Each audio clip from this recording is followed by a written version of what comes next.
Sabi nila, sa bawat ilog, may kwento. At minsan, doon nagsisimula ang pag-ibig. Ako si Saldi, 23 taon. Tambay sa baryo na madalas sumasama sa mga bangkero kapag summer. Hindi dahil magaling akong sumagwan, kundi dahil gusto ko lang yung hangin sa ilog. Malamig, malaya, at parang may lihim na kwento sa bawat paghampas ng tubig. Isang araw dumating si Rudy. Bagong lipat sa baryo, medyo suplado pero gwapo. Chinito, maputi. At parang hindi sanay sa araw. Napag-utusan daw siyang magbantay ng bangka ng tiyuhin niya eh. Doon sa unang nag-cruise yung landas namin.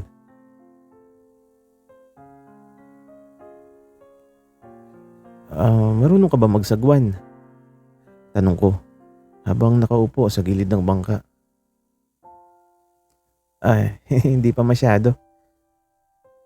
Sagot niya na halatang nahihiya. Ngumiti ako. Kinuha ko yung isang sagwan at inabot ko sa kanya. Sabi ko, di tuturuan kita. At doon nagsimula ang kwento naming dalawa. Kinabukasan bumalik ako sa ilog. Hindi dahil may gagawin ako, kundi dahil maasa kong andun ulit si Rudy. At hindi nga ako nagkamali. Andun siya. Nakaupo sa gilid ng bangka. Pinaglalaroan ng sagwan na parang hindi niya alam kung paano hahawakan.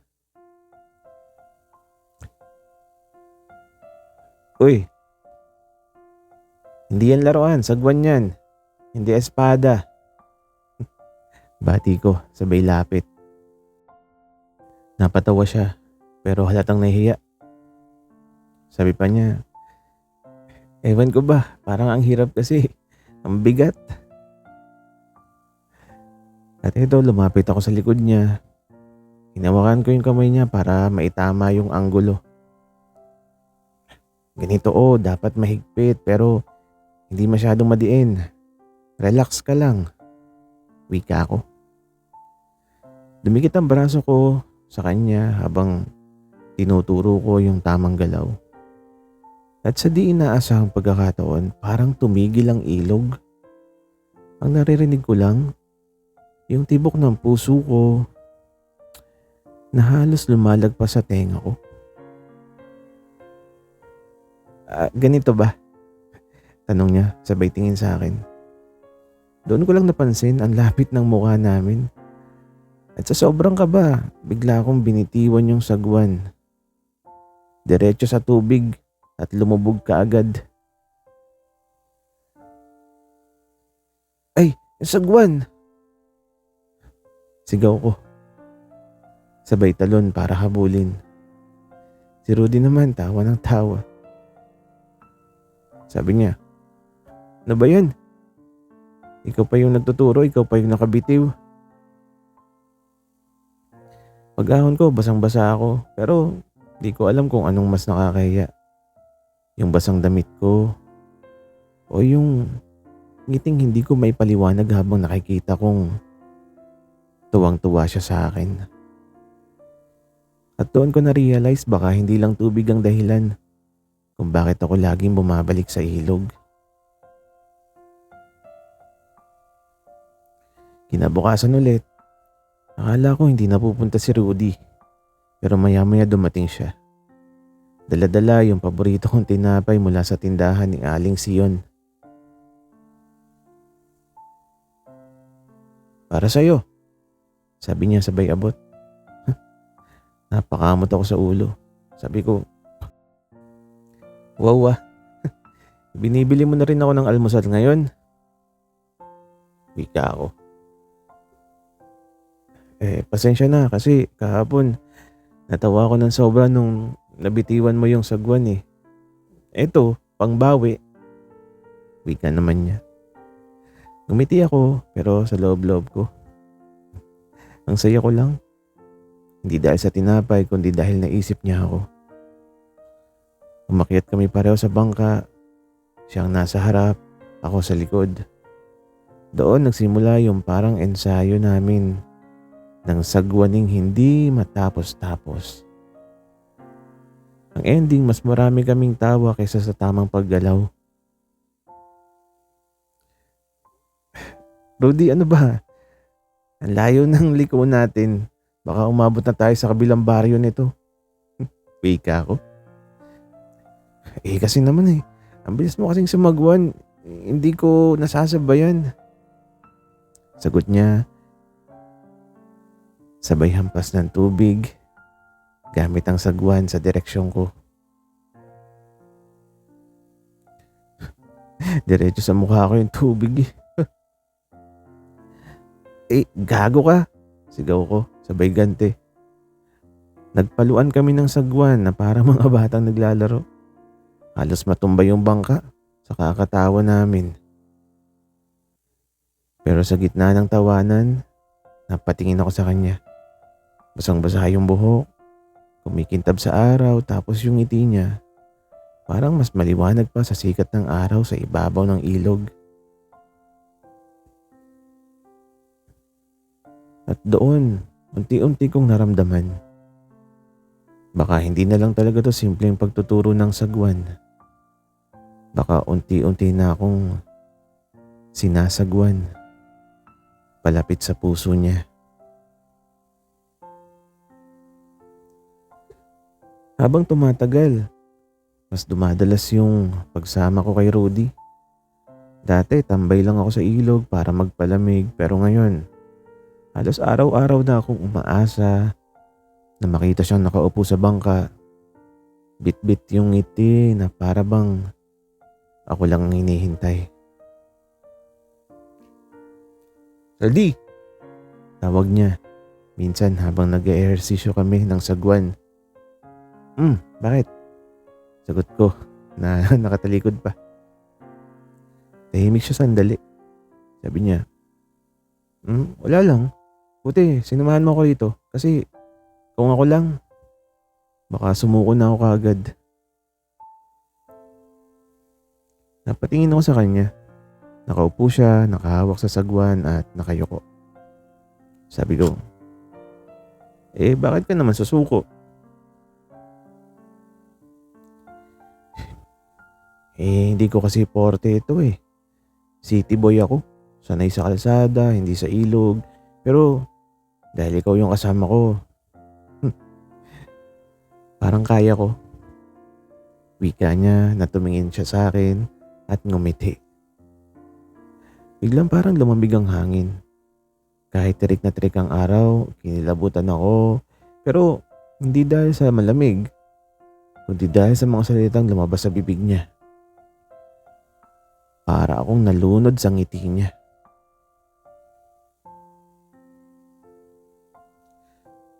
Alam mo, Rudy, kung hindi ka sumama dito, kawawa naman ako.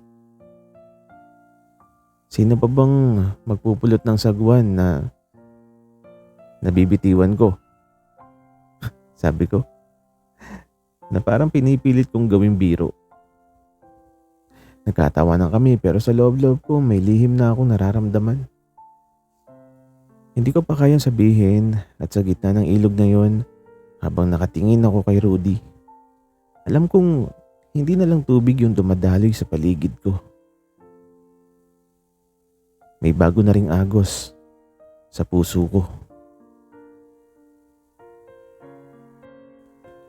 Isang hapon, sobrang init kaya naisip ni Rudy na mag-swimming muna bago magsagwan.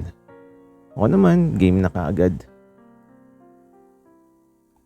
Ano, marunong ka bang lumangoy? Tanong ko. Siyempre naman. Pero baka matalo kita. Sagot niya sabay hubad ng t-shirt. Napatingin ako. Maputi siya, lean ng katawan, at kahit hindi maskulado, may tsura talaga. Agad kong iniiwas yung tingin ko kasi baka mahalata. Talo agad. Aba, sige, karera tayo. Sabi ko, sabay talon sa tubig. Lumungoy kami hanggang gitna. Siyempre, kunwari, ang bilis ko. Pero nililingon ko siya para makita kung nasaan na siya. Bigla siyang lumubog. Siyempre, napasigaw ako. Tinawag ko yung pangalan niya. Lumapit ako agad. Kinabahan ako ng sobra. Hinawakan ko siya at ayun. Bigla siyang umahon at tumatawa.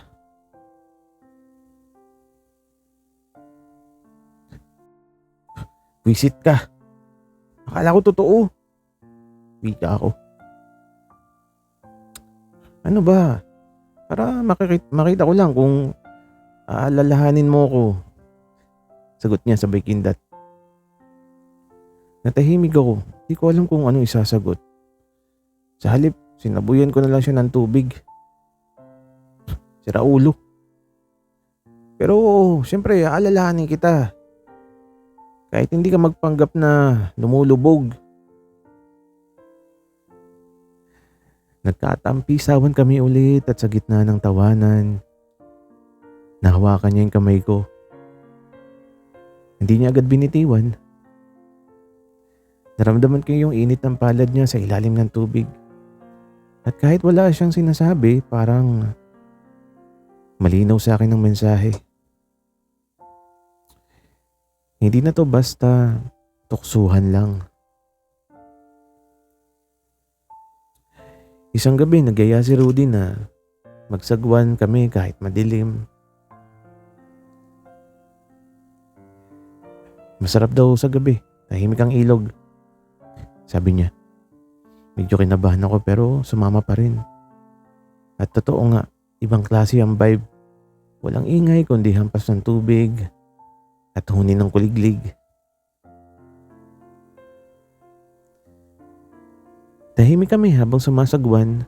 Minsan nagsasalubong yung mga mata namin, minsan pareho kaming napapangiti kahit walang dahilan.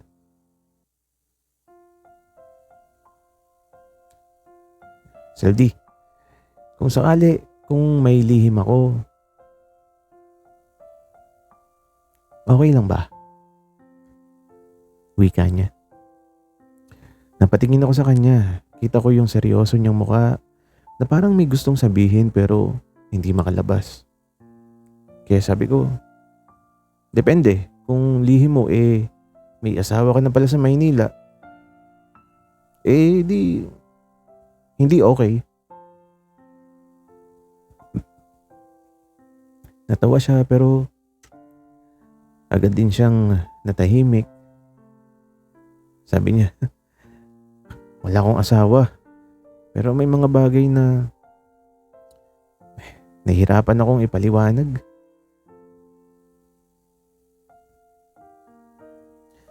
Hindi ko na siya pinilit. Sa halip, sinamahan ko lang ng isang linya. Rudy, kahit anong lihim mo, sagwan lang tayo ng sagwan. Darating din tayo sa tamang pangpang. Nagkatinginan kami ilang segundo lang. Pero parang isang oras. At sa dilim ng ilog na yon, may naramdaman akong mas malinaw pa kaysa sa liwanag ng buwan. May tinatago nga siya. Ang tanong, ako ba ang dahilan? Kinabukasan, hindi ko nakita si Rudy sa ilog. Ilang oras ako naghintay, nagpalutang-lutang sa bangka pero wala siya. Parang may kulang. Pag-uwi ko, bigla siyang sumulpot sa tindahan ni Aling Sean. Bumili ng soft drinks. Kita ko agad na parang may iniwasan siya. Uy, Rudy! Tawag ko. Nagulat siya, halos mabitawan yung bote. Saldi, nandiyan ka pala. Ba't hindi ka sumipot sa ilog? Kala ko nawala ka na. Biro ko pero may halong lungkot. Tahimik siya hanggang sa bigla siyang lumapit. Saldi, may dapat kang malaman. Doon tumigil ang mundo. Huminga siya ng malalim, sabay sabing, hindi ako sanay makisama dito. Laging tingin ng tao, iba ako. Alam mo naman, yung kilos ko, yung paraan ng pagsasalita ko minsan. At takot akong matawa. Takot akong mahusgahan. Wika niya. Napatitig ako sa kanya. Yung pala yung bigat na dinadala niya. Tapos sabi ko, ano ngayon? Kung sino ka, yun ka. Hindi mo kailangang magpanggap. At kung tatawanan ka ng iba, nandito ako. Tatawanan ko rin sila pabalik. Wika ako. Napangiti siya pero bakas yung luha sa mata. Salamat, Saldi. Hindi ko in-expect na magiging ganito tayo. Na may makakaintindi. At doon sa gitna ng baryo habang hawak niya yung bote ng soft drinks at ako naman hawak yung ngiti ko para sa kanya. Parang dumalo yung agos ng katotohanan. Hindi pa niya sinasabi lahat pero alam ko, papalapit na kami sa pangpang ng tunay niyang nararamdaman. Muli kami bumalik sa ilog pero iba na ngayon. Mas tahimik, mas seryoso. Ramdam ko na may bumigat sa pagitan namin. Habang nagsasagwan kami, biglang sabi ni Rody, Saldi, naisip mo na ba kung bakit araw-araw kang bumabalik dito? Napatingin ako sa kanya. Sabi ko, kasi gusto kong matuto ka na magsagwan. Siyempre. Sagot ko, sabay tawa, para gawing biro. Pero hindi siya natawa. Sabi niya, hindi lang yun. Kaya ito, biglang napakamot ako sa bato ko, sabay iwas ng tingin. Tapos sabi ko, bakit nga ba? At eto, nilapag niya yung sagwan, sabay tumayo sa bangka. Saldi, kasi ako, alam ko na ikaw yung dahilan kung bakit gusto kong manatili rito, ikaw yung sagwan ko. Kapag kasama kita, alam kong hindi ako malulunod.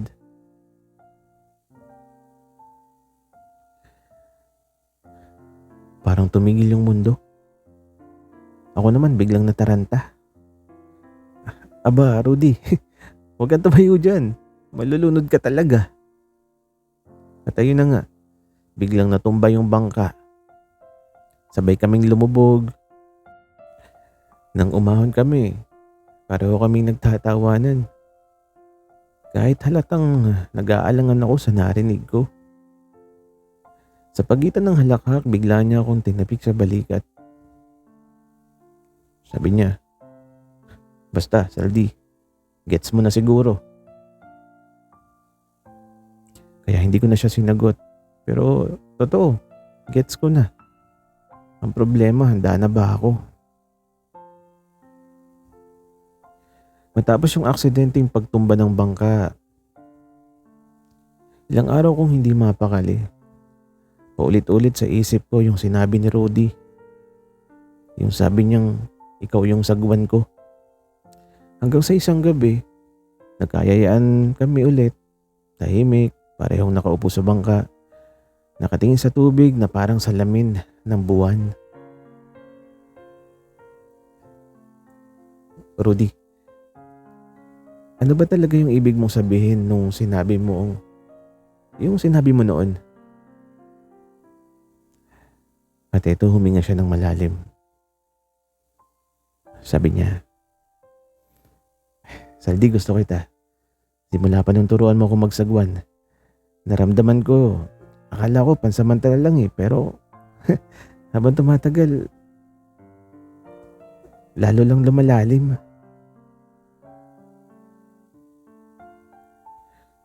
Natulala ako, walang biro, walang halakhak, puro katotohanan lang.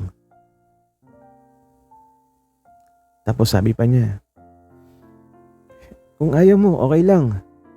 Basta, sinabi ko na. Ito, tahimik ako sandali. Ramdam ko yung tibok ng puso ko na parang sumasabay sa agos ng ilog. Inabot ko yung kamay niya at hinawakan ko ng mahigpit. Rudy, tanga ka ba? Matagal ko na rin nararamdaman yan. Takot lang ako umamin pero eto na eh. Gusto na rin kita eh. Napangiti siya pero kita ko yung mga luha sa gilid ng mata niya.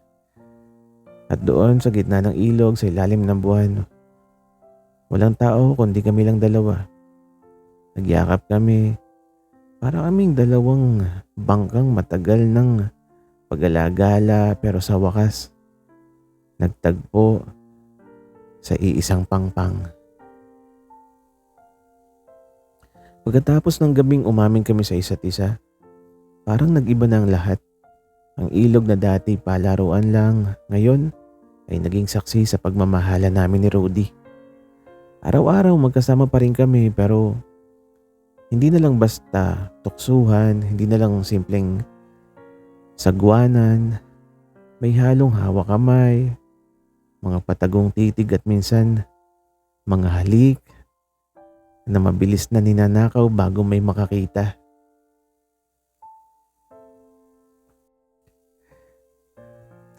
Saldi, kung wala ka, hindi ko siguro kakayanin na manatili dito. Bulong niya, minsan habang magkatabi kaming nakaupo sa bangka na nakatingin sa paglubog ng sikat ng araw.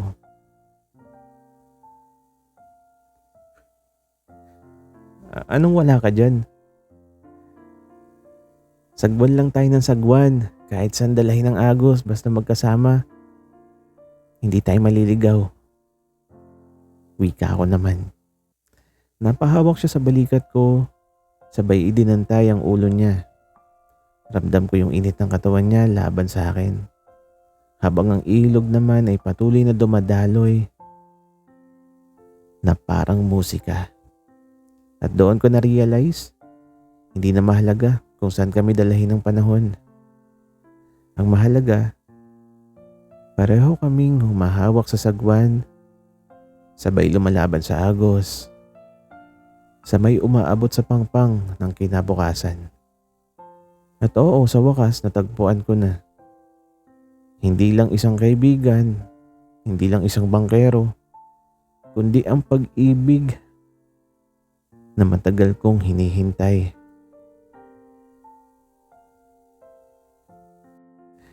Lumipas ang buwan, sumapit ang taon. Ang ilog na dati simpleng daluyan ng tubig, naging alaala ng lahat ng halakhak, tampuhan, at mga sikreto naming dalawa ni Rudy. Nasanay na yung baryo na makita kaming magkasama. Nagsasagwa, nagtatawanan at minsan tahimik lang na magkahawa kamay. Kung dati, may takot siya sa mata ng tao, ngayon natutunan na niyang ngumiti kahit anong sabihin ng iba. Ako naman, natutunan kong ipaglaban ang damdaming minsay pilit kong kinukubli.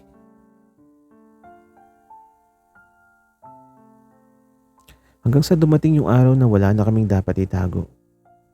Doon sa parehong bangka, sa parehong ilog kung saan unang sumayad ang sagwan naming magkasama, binitiwan niya ang mga salitang magpapatibay sa lahat.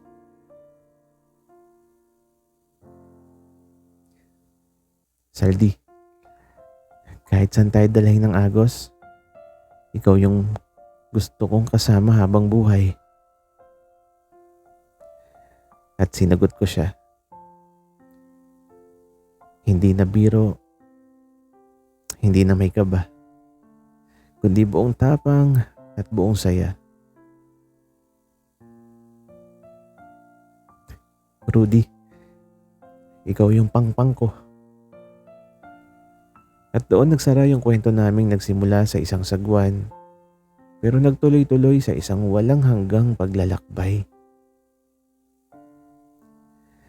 Sa bawat hampas ng sagwan, may kasamang pangako na kahit malakas ang alon, hindi kami matitinag.